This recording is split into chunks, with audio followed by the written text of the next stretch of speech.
This is Pot Spread. नमस्कार। हम सब हर पल एक डिजिटल दुनिया में जी रहे हैं, है ना? पर क्या कभी ये सोचा है कि ये दुनिया हमारे समाज को कितनी गहराई से बदल रही है? आज हम इसी पर बात करेंगे कि कैसे ये डिजिटल क्रांति समाजशास्त्र यानी सोसाइटी की स्टडी को ही एक बिल्कुल नया रूप दे रही है। पहले जब हम एक समाजशास्त्री के बारे में सोचते थे तो दिमाग में एक ऐसी तस्वीर बनती थी जो किसी शांत लाइब्रेरी में किताबों और कागजी सर्वे के बीच अकेले काम कर रहा हो। लेकिन अब वो तस्वीर पूरी तरह बदल चुकी है। आज का समाजशास्त्री ऑनलाइन है, दुनिया भर के डेटा को एनालाइज कर रहा है और रियल टाइम में लोगों से जुड़ रहा है। तो चलिए इस पूरी डिजिटल यात्रा को और करीब से समझते हैं। सबसे पहले हम देखेंगे कि रिसर्च का तरीका कैसे बदला है, फिर बात करेंगे कि क्लासरूम की दीवारें कैसे टूट गई हैं। इसके बाद जानेंगे कि समाजशास्त्र अब यूनिवर्सिटी से बाहर निकलकर कहां-कहां पहुंच गया है, और आखिर में इस नए डिजिटल टूलकिट के फायदों और इससे जुड़े बड़े जोखिमों पर भी नजर डालेंगे। तो सबसे पहले बात करते हैं कि समाजशास्त्र को करने का जो मूल तरीका है यानी रिसर्च, वो कैसे पूरी तरह से बदल गया है। ये कागजी सर्वे से बिग डेटा तक का सफर वाकई कमाल का है। आज के रिसर्चर्स के पास सच में एक बहुत ही पावरफुल नया टूलकिट है। सोचिए, गूगल फॉर्म्स जैसे आसान टूल से वो अब दुनिया भर में बहुत कम खर्चे में लाखों लोगों का सर्वे कर सकते हैं। इतना ही नहीं, ICPSR जैसे ओपन एक्सेस प्लेटफॉर्म्स पर पहले से ही सामाजिक विज्ञान का ढेरों डेटा मौजूद है, जिसका इस्तेमाल नए सवालों के जवाब ढूंढने के लिए किया जा सकता है। और फिर आता है बिग डेटा, मतलब सोशल मीडिया और ई-कॉमर्स साइट से मिलने वाला इतना सारा डेटा, जिससे सामाजिक ट्रेंड्स को समझना अब पहले से कई ज्यादा आसान हो गया है। और इसी से जुड़ा एक बहुत जरूरी तरीका है द्वितीयक डेटा विश्लेषण या सेकेंडरी डेटा एनालिसिस। इसका मतलब बहुत सीधा है, किसी और के द्वारा पहले से इकट्ठा किए गए डेटा को अपनी रिसर्च के लिए इस्तेमाल करना। इससे नई परिकल्पनाओं को टेस्ट किया जा सकता है या पुराने अध्ययनों को फिर से जांचा जा सकता है। इसे समझने का एक बहुत ही शानदार तरीका है। ये ठीक वैसा ही है जैसे हम अपने फाइनल एग्जाम में अच्छे नंबर लाने के लिए पुराने क्वेश्चन पेपर से तैयारी करते हैं।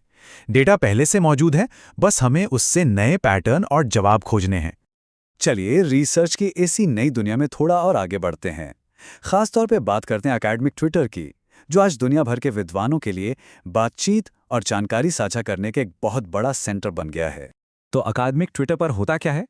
असल में ये एक रियल टाइम स्पेस है जहां रिसर्चर्स अपनी नई खोज को तुरंत दुनिया के साथ शेयर करते हैं। वे दूसरे विद्वानों से रियल टाइम में बहस करते हैं, नौकरियों और प्रोजेक्ट्स के लिए नेटवर्किंग करते हैं, मुश्किल आर्टिकल्स को आसान ट्यूटोरियल्स में समझाते हैं, और तो और सीधे पत्रकारों और पॉलिसी बनाने वालों से भी जुड़ते हैं।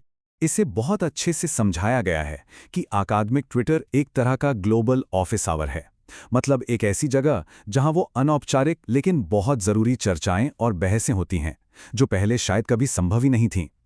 इसने अकादमिक दुनिया की पारंपरिक दीवारों को सच में तोड़ दिया है। लेकिन ये एक दो-धारी तलवार की तरह है।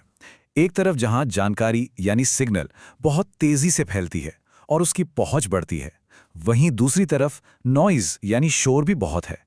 यहां किसी भी जटिल विचार को बहुत ज्यादा सरल करके बताने का खतरा हमेशा बना रहता है। यह बहुत समय लेता है और अक्सर प्रोफेशनल और पर्सनल लाइफ के बीच की लाइन को भी धुंधला कर देता है। चलिए अब रिसर्च से आगे बढ़कर सीखने सिखाने की दुनिया में चलते हैं, एक ऐसे क्लासरूम में जिसकी कोई दीवारें नहीं हैं, और वो है यूट्यूब।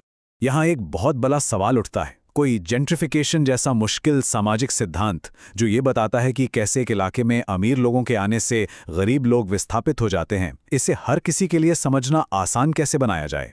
एक रास्ता तो पारंपरिक है, किसी अकादमिक जर्नल को खोलो और उसकी बहुत मुश्किल शब्दों से भरी परिभाषा को पढ़ो, जिसे समझना सबके लिए आसान नहीं होता। या फिर दूसरा रास्ता है कि एक डॉक्यूमेंट्री देखी जाए जो सीधे तौर पर दिखाती है कि इसका लोगों की जिंदगियों पर, उनके समुदाय पर क्या असर पड़ रहा है। इससे वो मुश्किल सिद्धांत तुरंत भावनात्मक और एकदम असली लगने लगता है।